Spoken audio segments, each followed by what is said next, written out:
Hey guys, Irene here. Welcome back to my YouTube channel. Happy New Year, and this is my first video of 2022, so I'm super excited to share this behind the scenes video with you guys and show you how I achieved these self-portraits. So I actually have been trying to achieve this water ripple reflection look for a while now.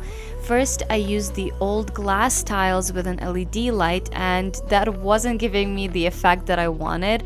I tried using the DIY gobo, that also didn't work, and the shiny foil didn't give strong enough reflections. So I was ready to give up until I saw Darina Barekina, who is an awesome photographer / model, do a tutorial on TikTok on how she gets that effect. She was actually using a Mylar sheet, which is highly reflective, more reflective than any regular foil. So I immediately bought it on Amazon, and I will link it in the description if you guys are interested. This actually worked. I was so happy. I did a bit of a different lighting setup than Darina, so keep watching to find out how I did it. Let me show you the setup for this photo shoot. There's a lot of things happening here, but it's actually a very simple setup. So here I have my camera on a tripod. I'm using my R5 with the 50mm 1.2. Now here on this side I have the Mylar sheet. I think that's how you pronounce it. It's like a very reflective sheet of this silver paper. I don't know, it works really well at reflecting the light. Now on this side I have a clamp set up for my phone, because I have my phone connected to the camera through the Canon Connect app, and I can see myself here on the screen, and I can trigger it as well to take the picture. Alright, now this flash right here is firing directly into the Mylar sheet, and then the reflections from it are pretty much going back on me, creating this kind of like watery type effect. And then this flash right here is filling in some of the shadows, because the light that we're getting from the Mylar sheet is very like speckled and harsh, not very flattering for the face. So this light right here is filling in some of the shadows and making it look a little bit softer. I'm just firing it into the wall, and it's then reflecting back onto me.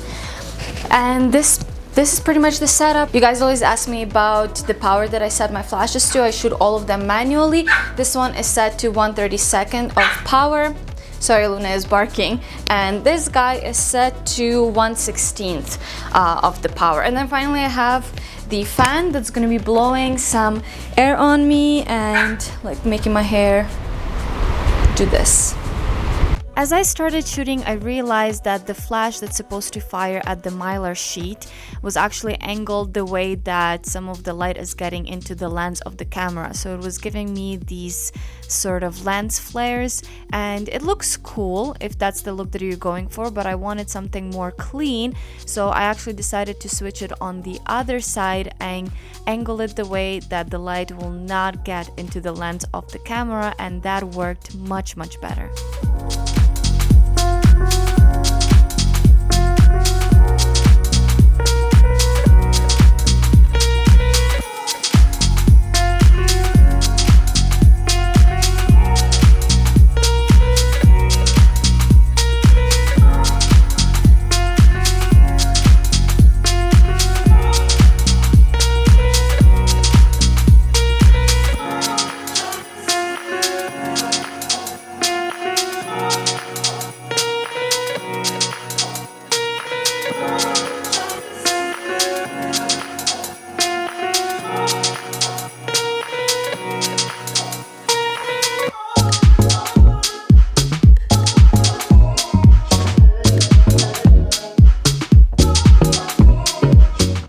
Those looked really nice. I really loved them, but then I decided to play around a little bit more, and I put this blue gel over the flash that's flashing into the Mylar sheet, the flash that's creating those blue ripples, and this is how it turned out.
this is it. I hope you guys enjoyed this mini tutorial. I am so excited to use this technique in my future shoots. Let me know if this is something you would like to try out. Give this video a like, subscribe to my channel, and I'll see you guys in my next one. Bye!